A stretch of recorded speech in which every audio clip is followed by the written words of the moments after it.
যাদের হার্ট দুর্বল তারা আমার এই ভিডিওটি দেখবেন না। জিনেরা মূলত 5টি গাছে বসবাস করে। নাম্বার 1, বাঁশঝাড়।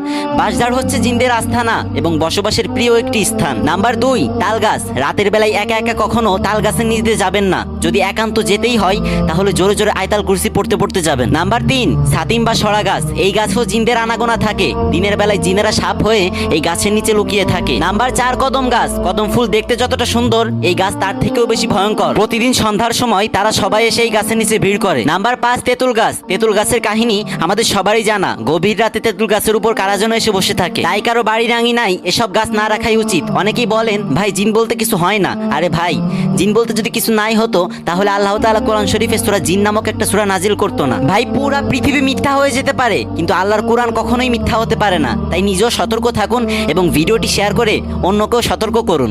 ধন্যবাদ।